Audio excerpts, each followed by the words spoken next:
안녕하세요. 인공지능 AI의 세상이 지금 엄청나게 바뀌고 있다는 사실 알고 계셨나요? 오늘은 바로 그 거대한 변화의 흐름을 한번 제대로 짚어보려고 합니다. AI가 그냥 더 똑똑해지는 걸 넘어서 어떻게 우리 삶에 진짜 도움이 되는 가치를 만들어내고 있는지 그 흥미진진한 경쟁의 뒷이야기를 지금부터 파헤쳐 보겠습니다. 우리가 흔히 AI 경쟁이라고 하면 더 많은 데이터를 때려 넣고 더 거대한 모델을 만드는 그런 경쟁을 떠올리잖아요.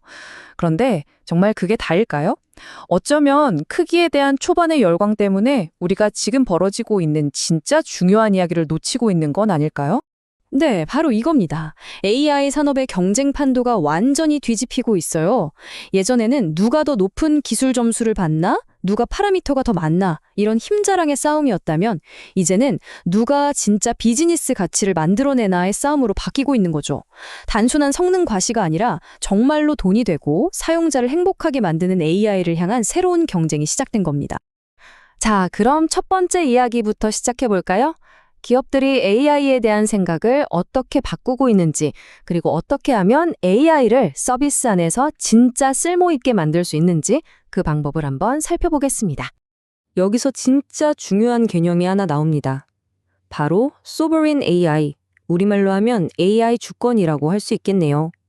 네이버 같은 대표적인 기술 기업들이 바로 이 전략을 쓰고 있는데요. 이게 뭐냐면 단순히 남의 기술을 빌려 쓰는 게 아니라 데이터부터 인프라, 모델, 그리고 운영 정책까지 이 모든 걸 우리 손으로 직접 통제하겠다는 겁니다. 왜냐고요? 그래야만 우리 서비스에 정말 딱 맞는 가장 실용적인 AI를 만들 수 있기 때문이죠. 이 표를 보시면 더 확실해집니다. AI의 성공을 재는 자, 즉 KPI가 바뀌고 있어요.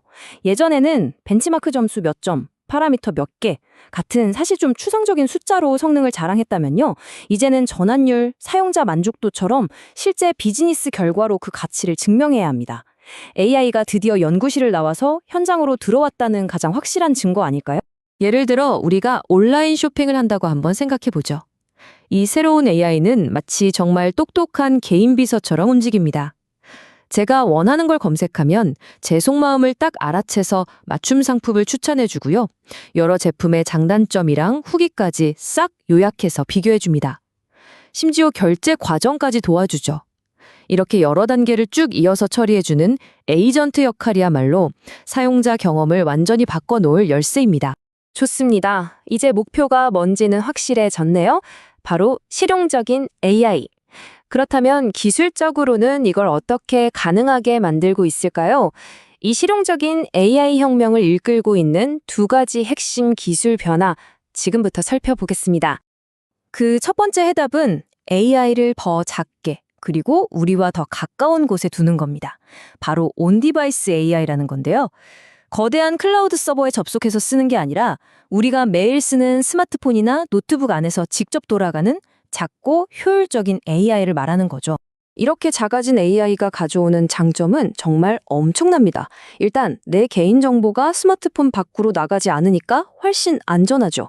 기업 입장에서는 비싼 서버 비용을 아낄 수 있고요.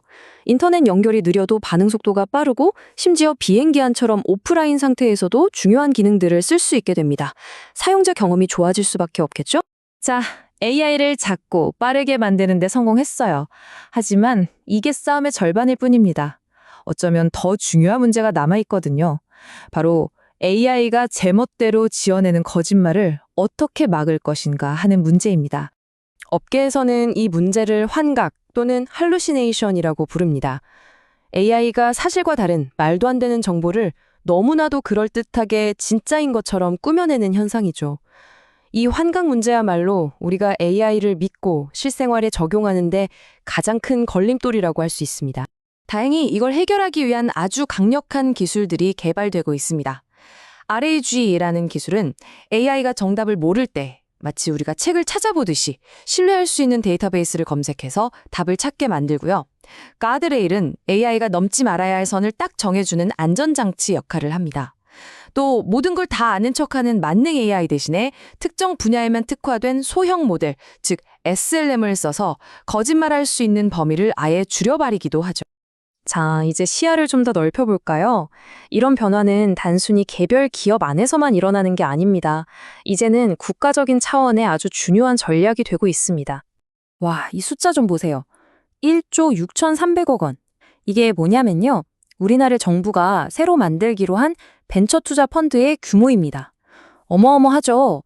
이 돈의 액수 자체가 새로운 AI 패러다임에 우리 정부가 얼마나 진심인지 그 국가적인 의지를 보여주는 거라고 할 수 있습니다. 이 돈이 어디에 쓰이는지를 보면 그 전략이 더 뚜렷하게 보입니다. 가장 큰 덩어리가 바로 AI나 딥테크 분야에 차세대 유니콘 기업을 키우는 데 들어가거든요. 그러니까 단순히 돈만 지원하는 게 아니라 AI 생태계 전체를 제대로 한번 키워보겠다는 명확한 의도가 담겨 있는 거죠. 아니, 왜 정부까지 나서서 이렇게 막대한 돈을 쏟아붓는 걸까요? AI 산업은요, 초기 개발 비용이 정말 어마어마하고 한번 시장을 장악한 승자가 모든 걸 다 가져가는 승자 독식 구조를 가지고 있기 때문입니다. 그렇기 때문에 AI 기술은 이제 단순한 경제 문제를 넘어서 국가의 산업 주권, 나아가 안보에 직결되는 핵심 요소가 된 겁니다. 자, 이제 마지막 장입니다. 지금까지의 내용을 모두 모아서 진짜 AI 경쟁이 무엇을 의미하는지 한번 정리해 보겠습니다. 바로 이 문장이 오늘 이야기의 핵심을 정확히 꿰뚫고 있습니다.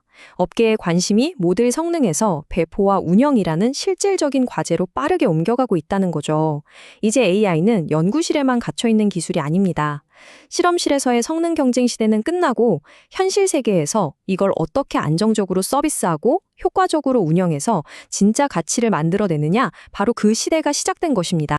그렇습니다. AI 경쟁은 더 이상 단순히 가장 강력한 엔진, 즉 가장 큰 모델을 만드는 싸움이 아닙니다.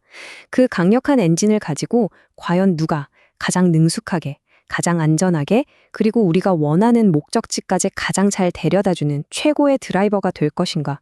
바로 이 질문에 대한 답을 찾는 경쟁으로 바뀐 거죠. 앞으로 어떤 기업, 또 어떤 국가가 최고의 드라이버가 될지 지켜보는 건 정말 흥미로운 일이 될 겁니다.